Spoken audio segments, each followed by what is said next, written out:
Welcome to the 100th episode of Full PreFrontal, the show that exposes the mysteries of executive function. This podcast is a collection of conversations about the role of the prefrontal cortex, which impacts your focus, planning, problem-solving, emotional balance, and independence. Today, your host and the founder of EXQ, Sucheta Kamath, will review the top 10 ideas shared with us from 100 interviews with researchers, psychologists, neuroscientists, educators, authors, journalists, and thought leaders who believe that the power of the brain can be amplified with executive function training to help us achieve our infinite know-how and our potential as human beings. So join us as we explore executive function and the science of learning how to learn. And now, here's your host, the founder of EXQ, Sucheta Kamath. Welcome back to Full PreFrontal. I am your host, Sucheta Kamath. It's good to be with you, Todd. Wow. This is our 100th episode of this great podcast. Congratulations. Good to be with you. We did it. I feel like we are celebrating one of the landmark anniversaries, I guess. Great to be with you for 100 episodes, Todd. Yeah, well, and let me just lead off and say on behalf of all of us here on my side of the team, we're so grateful to be a part of this with you, and it has been a real joy to bring this thing out to the world. Me too. I went to a school yesterday, and my heart was just full of joy because as I was meeting with this group of 11 people, and I said to them, I have a podcast in case you want to know more about. And the lead teacher, the director said, well, we have you listed as our resources on our school's website. And I said, really? Nice. How wonderful is that? That's great. So that's been really, really rewarding. And, I thought as we look back, kind of reminisce, there are so many wonderful thoughts that come. I remember we started our journey when actually Gareth Young had me come on his episode, and I met you, and I loved getting to know you. And I thought, well, let's see what that looks like. And here we are 2.5 years later, I guess. Has it been 2.5 years? I mean, goodness gracious. I mean, that's amazing and a real testament to the work and love that you've put into this project. I guess I'm now curious because it's been an interesting path. How we're producing and conducting this show for the 100th episode is so different than when we launched this thing. So I guess I'm just curious. Why did you even do this to begin with? What was the mission and purpose of launching the show? This is a lot of work that goes into this. It really does. You're so sweet to recognize that. And you have seen me, sweating and postponing the date. So I really, really appreciate you putting up with me. But yeah, so let's start with the name itself. The idea of the full prefrontal was a little tongue-in-cheek based on Samantha Bee's show, Full Frontal. And one of the striking thing about that show, she was one of the repeat guests on Jon Stewart's show. And Full Frontal was talking about censoring or talking about things that you're not allowed to talk. And I kind of thought about that a little bit. Full prefrontal, to me, here we are talking about education, learning, people wanting to live full and robust lives. And what was not in the conversation was the role of the prefrontal cortex. So that's what I thought. Let's talk about the very thing we are not talking about. And then second part was that exposing the mysteries of executive function. I've always thought about executive function as, I don't know, the folklore of 7 blind men and the elephants. I grew up with that story, Have you heard of that story, Todd? Actually, I have. Okay, so and at least in my household when I was growing up as a child, that story was always emblematic of rigidity and not taking a perspective of the other and always thinking from many, many points of views, and maybe you're missing something, always alerting to your personal blind spots. So I thought when people talked about executive function, people were talking about different things based on where they were standing in reference to the elephant. So for example, if you're standing next to the tail, you're calling it a rope. If you're standing next to the leg, you're calling it a pillar. And I feel the executive function, perception of executive function in school versus in a clinical setting based on what researchers are talking about, and depends on who you are as a researcher, They were using different language. In education, we called it self-regulation. With adults, we called it executive function. And then people in corporate world thought we were talking about leadership, and it was a hot mess. Yes. Well, I thought it was about corporate leadership when I first heard the phrase. I mean, so I think that's probably a common tale. I mean, and what's been so striking to me about these 100 episodes is how much I've learned and how I never realized how pervasive this idea of executive function is and how its tentacles spread to virtually every element of one's life, from your childhood, to your education, to your relationships, to your health, to how you make your way in the world. I mean, it's just, I'm so grateful that we're doing this project because it's made me completely reassess how I look and view and act in the world. I mean, it's been really powerful.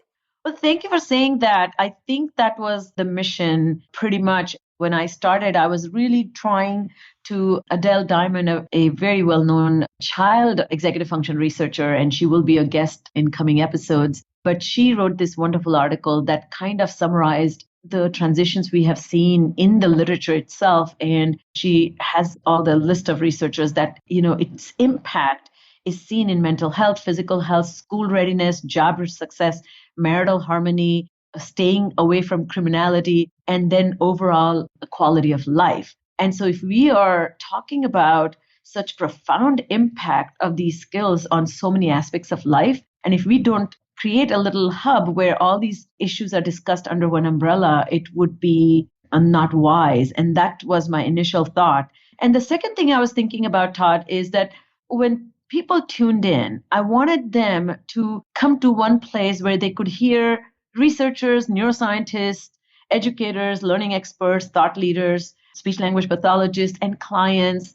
I wanted everybody's a part of the story to be heard. And then I could be the curator, so to speak. So I saw myself as somebody, at MoMA, I'm the curator and bringing the best artists. And so that you get to hear from their perspective, what does the story look like? And so once a cognitive educational social psychologist or social anthropologist, we have had a primatologist on the show, a psychiatrist, neurobiologist, behavioral economist, a special educational expert, special educator, I guess, reading specialist. What part are they seeing and where is their impact or pressure point? And what makes them tell the story in that particular way was very interesting to me. And what I feel, having been in a clinician in practice, ultimately, I was the front-facing person. I saw a client walk in. And when the client walks in, all the research is in the background and me interacting with the client and listening to their story and kind of designing solutions was literally based on where do you sit? So if you need a new chair, yes, you need a little bit of knowledge of physics, and you need to have the knowledge of gravity. But ultimately, you're solving a problem for somebody who wants a comfortable place to sit. So that's the way I wanted this to be a resource which bridges the ideas and its application. So I hope you saw that being actualized in a way. Well, I saw that absolutely being actualized that way. I mean, in the guest roster that you've had is staggering in terms of the quality of the individuals, the talent, the knowledge, the resources that they bring to bear. Their standing in the world and in this particular community is just an amazing collection. Kudos to you for curating all this amazing talent. I mean, there's been some names that you do know, like Dan Pink, and then there's names that none of us have ever heard of before, but we're so grateful to you for bringing them to our lives because they have taught us so much. The show, one could argue the show is very deep, and it takes work to really dive into the wealth of knowledge and the content and what you can learn here. But if you invest that time, it really is a game changer for people. And I have heard, I get emails and when I go to present, people tell me I was at the CHAD conference in September and an educator came and told me that how profoundly impactful this was for him who deals with adolescent boys. And so that was very, very rewarding for me to know that this is being used as a resource, which is exactly what it means to be. But one of the things that Todd was really important to me that here we are, every single person on this earth is trying to lead a successful life, which is nothing but this intricate balance of orchestrating talent and effort. And what becomes a barrier for people to live this balanced life is their inability to uncover their inner strengths and weaknesses and then mobilize their inner tools and strategies to bring themselves back on the path of self-actualization, whatever that means to them. And what my experience has been, those who do not understand executive function have often, I go to parties or I go for lunches and I'm hanging out with people, and they often very casually dismiss their difficulties as a personality problem. They call themselves, oh, well, that's who I am. And their relationship to their personal nature comes from a lens of rigidity, that I am wired this way and nothing can be done about it. And I want to change that. Executive functions single-handedly allow you to change you based on your knowledge of you. And if you even had developed that mindset, how powerful would that be? So the question remains is, how does one go about tweaking one's thoughts, habits, and attitudes to enhance one's outcomes for a better future? And the missing piece there is not having enough self-knowledge and self-efficacy. So that's the big picture of this podcast was. Well, it's been amazing to me how many times in all of these episodes I've been listening to you have a conversation with some thought leader, and you guys would discuss something, and I would say, "Oh, that's why I do that," or "That's why that happens," or "That's why that person acts that way." So it's been quite revealing to. I've really learned a lot about human beings and how they make their way through the world, and understanding why they do some of the silly things they do. It's funny you say that, which is kind of understandable because you don't have the field experience. Right. But I myself will say the same. Like one of the things that I have discovered after being in this field for 20 years, my biggest mistake was this eternal optimism that you can change people. Yeah. And people have complete access to their inner lives. And that has been something has opened my eyes that no, we are predictably irrational. So even when we may have high hopes and a high agenda to help people, just show the rationality of the value of self-change, and they will just change because they're like, thank you, Sucheta, for bringing me on board. I am so motivated to change myself. And when people didn't change, I used to get frustrated with them, or I used to think I'm failing them. And this journey itself has been very rewarding to understand that no, these processes, we operate from bias, we have, blind spots, we have complete lack of knowledge about how to stay psych-wise, and as more and more contemplative studies literature I have been influenced by, I've realized that unless you're mindful and really, really begin to be present in this moment, you may have great lofty goals for yourself, like good intentions, but your follow through is always going to be weak simply because the way brain is designed, not even because of executive dysfunction. Yep. Well, knowing that we were doing this retrospective of the first 100 episodes, I was looking back in my files and I was reviewing the original scope of work of the project as we were initially thinking, and it's evolved so dramatically different than what we originally envisioned. So you think about it, I mean, our initial, so if you've been with us from the beginning, you'll follow along this, but initially we would interview an individual twice. It'd be two long deep dives, and then you and I would do an extensive conversation about the key takeaways. We evolved into our current format where it's just one good solid conversation with an individual. Then you brought in the X-Files, where you have anonymous conversations with former clients. And those were so powerful. And these are real human beings here with real issues, but also it was empowering because they had fought through and were leading happy, successful lives. And then you brought in the Big Picture series, which has been a lot of fun for me, obviously, because I got to be much more involved in that production. And that's always fun. But I think you've gotten some good feedback on that. That's a great opportunity for people to learn a lot more about these issues through that segment of the show. So it's been fun to see how this thing has evolved. Yes. And I really have to give you a shout out because you have always been so encouraging. I mean, I know you run a whole company and podcasting. I don't even know the right word for it, but you have seen different formats, you work with different styles, and you have always been very encouraging. And one of the things that I really got inspired by you is you said, Sucheta, you lead a very complex life, make it easier on yourself. And that was so helpful because I was very ambitious to, the way we did is we got the guest, we did 2 episodes. And my idea there was to let's introduce the topic about what it is and keep explaining to people what executive function means. And then takeaways, the second part was how do we manage it? So I wanted people to have access to that, how to manage as a separate little place that they could find it. And then I would individually do the takeaways. The idea there was kind of, again, acting as a curator, just like taking the example of MoMA, what to make of it, as if that was needed. And now I think what successfully, as I have grown confident that I know enough, I do lots and lots of preparation. As you know,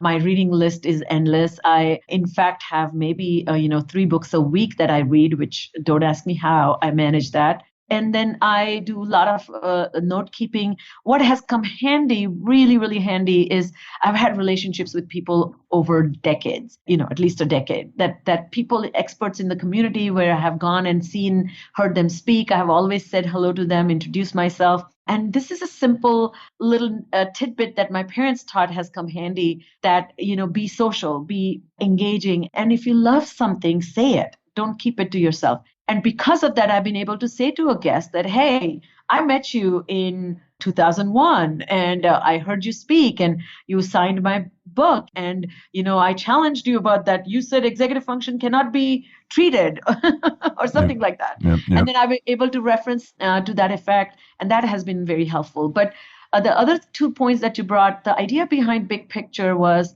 that, as a clinician, I think another thing you did, and this was something that I got feedback from my fellow SLPs, that they wanted to know more about what I do and how I do what I do and what my thoughts are. And they said, can you be interviewed? Like, can we hear you talk?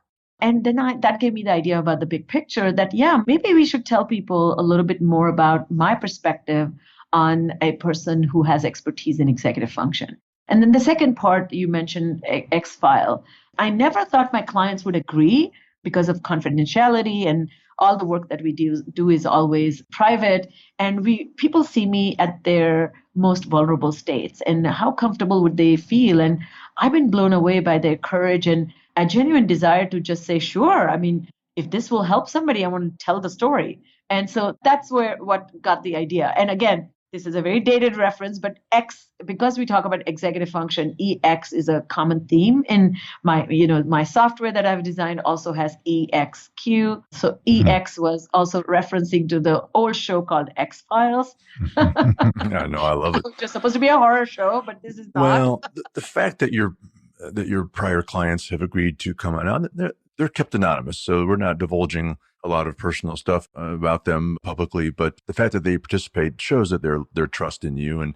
And what the audience doesn't get to hear, which I do, is when we're done with the interview and we've turned off the mics and we just have that casual post-show banter, the Sucheta's guests are always just so complimentary and almost impressed by, wow, those are really intriguing questions, and I'm impressed by your knowledge and impressed by your outlook on things. And so the feedback has always been almost one of really pleasant surprise about how engaging. They probably have done 1,000 podcast interviews, but they've never had one with the Sucheta, who's just a whole different element. It's been fun to kind of see that post-show feedback. Thank you. That means a lot. Yeah, I think particularly when they get an email from a speech language pathologist, and if you are a researcher who doesn't even know that field, for example, or if you are a primatologist or you're a behavior economist, they say, I've never seen a patient in my life, or I don't do that kind of work. They expect different types of questions. And so my questions often tend to be application centric, which is, how do I take what you do and bring it into my life? How can I help clients understand themselves based on what you study? And this always is very rewarding for them because they see that somebody on the other side is thinking, how can I better? And some, as you and I have heard those experts talk, they say, I really don't know if this is something you can apply, right away, because it's such a theoretical concept, or this is a concept that is a framework of thought. And I really like when I get an opportunity to be in that place, because there's an opportunity. It's a two-way street, and our conversations can influence the researchers to think about who is the recipient of this information and what value can I add to their lives as well. Yeah, no, that's great stuff, Sucheta. So if you're listening, you heard us address an early part of the show where we had these key takeaways. And so what I think Sucheta is going to do now is share with us her 10 big ideas, 10 key things, 10 key takeaways that she's learned and gleaned from these 100 conversations that we've done to date. So why don't you lead us off?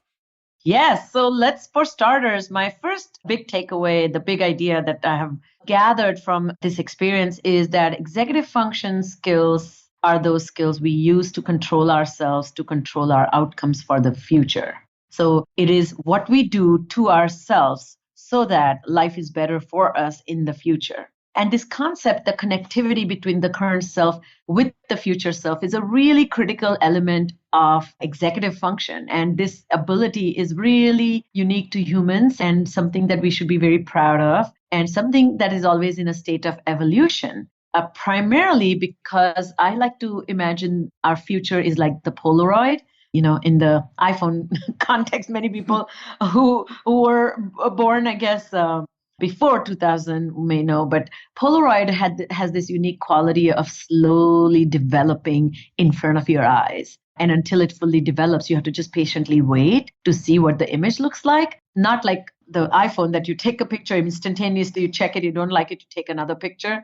Oh, remember how carefully we used to take pictures Oh, and yeah. only take one picture because it was expensive affair? Yep. So I think it is the Polaroid of the brain, that it is one time you get one shot to, like, what you do is going to become your past.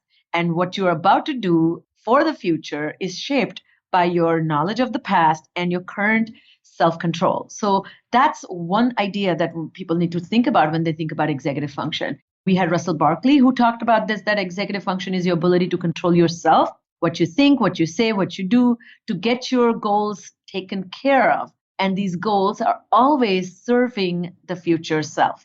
And another important thing about as we talk about the future self, that executive brain is a social brain. And the social brain is not kind of pursuing goal in isolation. We are really thinking about our future self in the context of the future with other people in it. And so the regulation that happens, the control that we exercise, the guidance we give ourselves has people in that as well. And if those who don't have either, in extreme cases, sociopathic or psychopathic, but in extreme cases of disability, it is autism. So, that not having consideration for other people in your future goals can lead to a very isolated life. And so ultimately what we need is, in order to accomplish that, we need to have a good process whereby we prompt ourselves, prompt to can make the connection of the future to the current self. Peg Dawson talked about this, that executive function skills allow you to execute, and they're slow to emerge, and it takes a long time to master. So not only they should be connected to the future, but they need to be kept in mind from the lens of developmental trajectory. So one of the disadvantages in the hyper-connected technocentric world that I have talked about a lot on my podcast is that the lack of executive function or self-control can really lead to not taking good decisions for yourself in the moment. Last night, in order to prepare for this, I didn't even get to this because I had so many other things.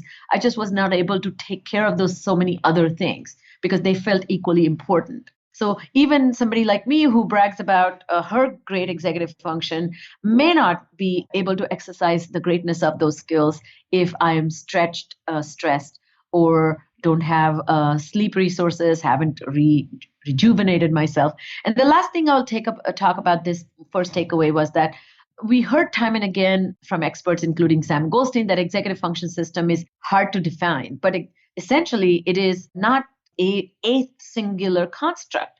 It is collective orchestration of skills. That means how do you do what you do is executive function. And the most critical part about this is it's only evident when it's disrupted. So when you show up on time, nobody is standing in line to applaud you. If you send an email with great, thoughtful answer, nobody's saying, wow, what a wonderful person you are. It's only when somebody sends you a nasty text, or somebody is impulsive, when somebody's inappropriate, somebody shoots themselves in the foot, or chops the nose to spite the face, then you say, what's wrong with them, right? So there's that element of not having all the things orchestrated together that becomes a problem. So just to think about, it has to be taking care of you and benefiting the outcomes for that future self is a really first important takeaway.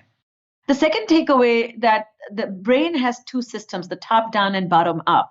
And it's the meaningful relationship between these two systems that makes us highly self-regulated. And so we have had experts talk about the wizard brain and the lizard brain, the impulsive, shooting from the hip, and then the thoughtful, reflective. And the most important message here is to let's have the top-down and bottom-up system talk to each other. And Phil Zelazo explains this, that if we keep attention at the center of this top-down, bottom-up systems, then executive function can be taught as a way of directing and managing and regulating our attention and intention together.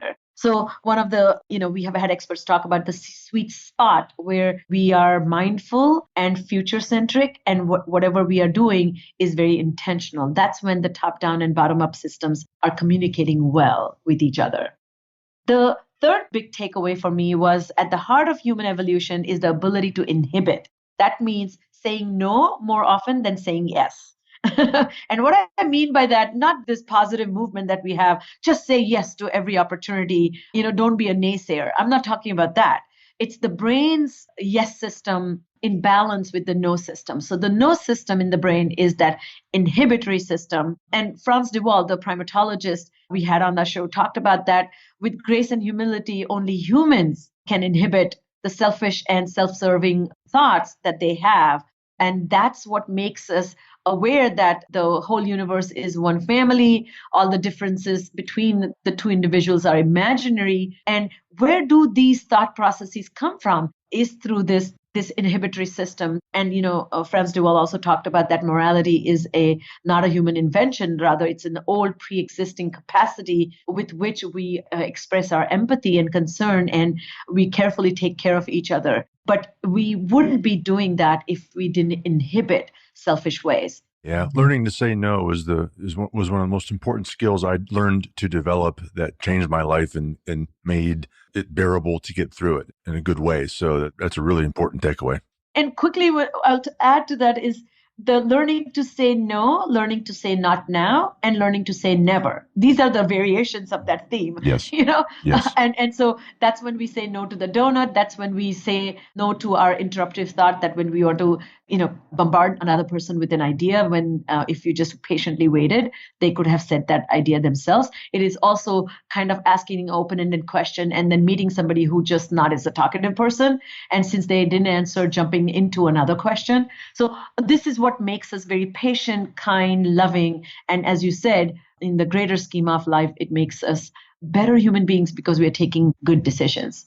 The next idea that I have kind of come to recognize is executive systems are brought online during new learning. And the inherent nature of the open-ended tasks in learning and education is such that if you haven't seen it before, if you haven't known about it before, then it's learning. So you can't really talk about something you already know and expect children to learn. So if we're talking about learning, then it is the unknown, unseen, and unexperienced content and processes that lead to learning. But during that time, the executive system is brought online through this process of getting off your autopilot, right? And so bright and capable kids who suffer from executive function difficulties, they're not able to manage their system and bring on board because they literally are not able to activate that system during new learning. So they're either not paying attention and comparing the current information with the old knowledge and saying, oh, I don't know this,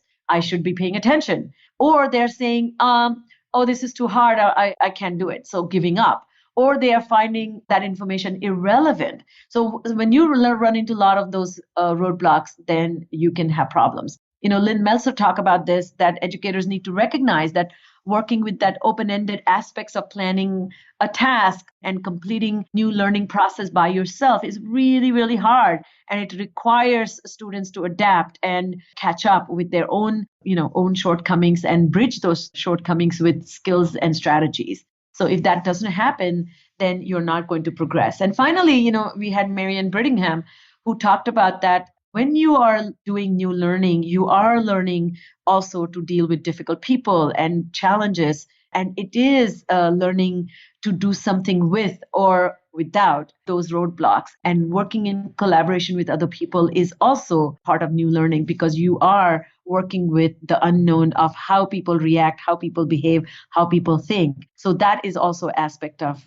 that, novel learning. The next big idea, Todd, is that the brain is a future simulator.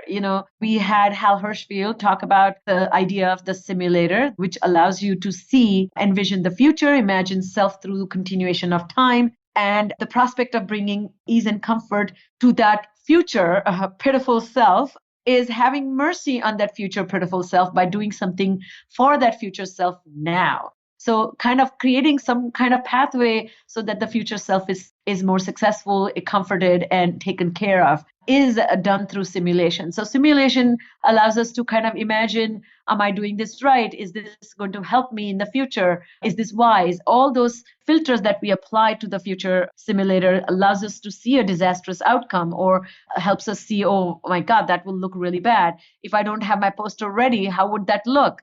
And then you're imagining yourself standing in front of the classroom showing you a poster that has one picture, and that doesn't look good when the previous student had amazing, colorful, bright poster. So that simulator really sets the tone for changing actions. The sixth idea that I thought was really, really important is that academic skills, that includes writing, require highly engaged executive function. So Bonnie Singer talked about that writing requires incredible coordination of idea generation, idea mapping, sequencing ideas and formulating cohesive written units such as sentences, and then building paragraphs, and then presenting ideas that is comprehensible and something that makes a case on behalf of your point of view.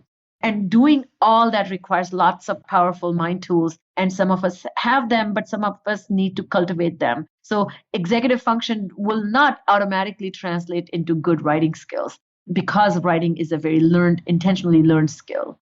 The next big idea was this idea of importance of transition and how they call upon executive function. Transitions really require adjusting, adapting, and repurposing into a novel context. And we need a bridging skills, which is nothing but executive function skills that allow us to exit the current situation and enter a new situation. So Nancy Bean, for example, talked about this, students leaving high school, which is a programmed life, so to speak, much more choreographed life, supervised life where parents are playing a very, very important role in keeping or helping students keep track of their life. But when you enter college, it is a completely new ballgame. And what kind of readiness you bring to, and what is that the no excuse motto for yourself look like as you're transitioning, and how do you advocate for yourself? How do you continue to use habits that you did deploy, but they were supervised by somebody else, such as parents and teachers? And how do you bring those good habits into your own work and form a good work-life balance? And such transitions require strong executive function. The next idea here is that there are tons of barriers in self-actualizing, including self-blindness and incredible faith in our own ability to be rational and stay rational. And this has been an important part of my journey through this podcast. By having so many social psychologists, clinical psychologists, I've learned a lot about the psychosocial components that, as part of a cognitive retraining or my rehabilitation model, doesn't necessarily was not fully informed by this research. So Carol Tavris talked about cognitive dissonance. One of the most amazing takeaways there is very powerful and speaks to my heart, that she said that we don't know ourselves as much as we think we know. And a lot of people have talked about this. This is called being predictably unpredictable or consistently irrational. And so this mechanism of dissonance, or the trap of self-justification, works in a way that, in spite of we thinking that we are rational and reasonable people,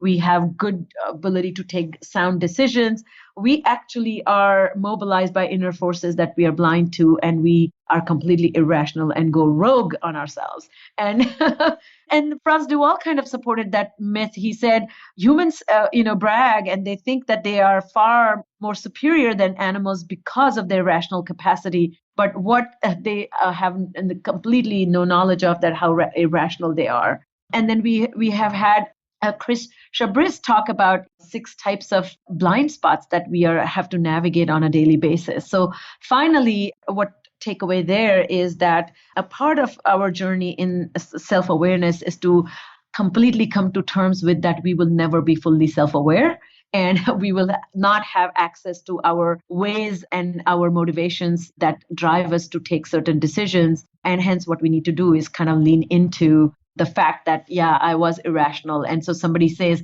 that makes no sense. Or we must say, oh, I thought it made sense to me, but now that I see from your point of view, it certainly sounds like it doesn't make as much sense. And so the ninth takeaway here is that stress shapes our adaptive flexibility, and a little stress is always, always welcome. And we had many guests talking about resilience. Blair talked about executive function and self-regulation bring balance to our life. These are self-directing skills that guide and direct emotions, thoughts, and influence learning and thinking as we are taking care of students. And we have heard a lot of speech pathologists on that show talking about children growing up in poverty or underprivileged backgrounds and poor backgrounds and having incredible disadvantages, whether they are learning disadvantages or social, psychological, or emotional disadvantages. They tend to have incredible difficulty in kind of staying in balance because the very skills that go into bringing balance, which is resilience, is put to test every time we are talking about a challenge or setback or incredible roadblocks to personal actualization. And one point there, Ron Siegel, we had, who talks about that we humans need the validation and we have a deep need to feel accepted. And because we are social beings, we are deeply concerned or invested in, the concept of self comparisons and social ranking. And we are extremely sensitive to where we stand on that invisible social hierarchy. And we are constantly trying to one up somebody. I was listening to Conan O'Brien, John Mulvaney's, he was interviewing John Mulvaney, and they both were saying, we as comedians, John said that I was in Ali Wong's show and I heard her speak and I said, oh, I want to be a comedian like her. And then I had to remind myself, no, I am a comedian.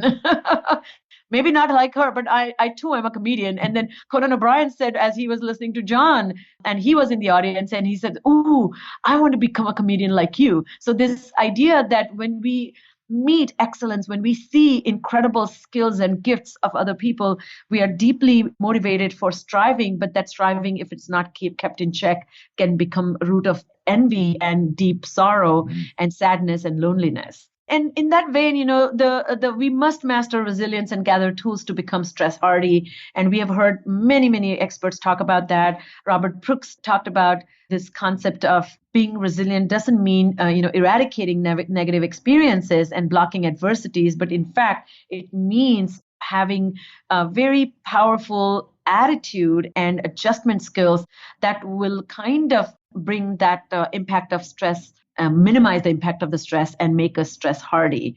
And finally, there's an idea of that he also he refers in his talks as well as in his writing, that Julius Siegel's concept of the charismatic adult. So those who are in charge of other people, how can we become those people who are positively influencing the children that we are responsible for through this incredible acceptance, unconditional acceptance? So parents and teachers must first and foremost recognize and appreciate the extent to which their interactions, their behaviors influence children that they're in charge of.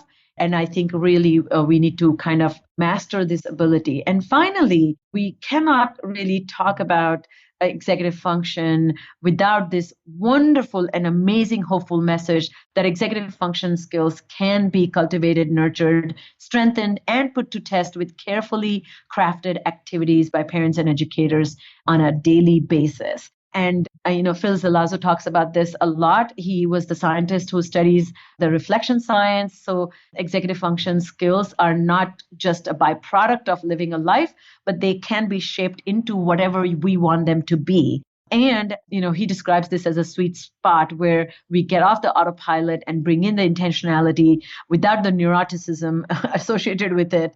But we are deliberate and careful and mindful as we execute our daily task, and we can be incredibly, profoundly impactful on our lives.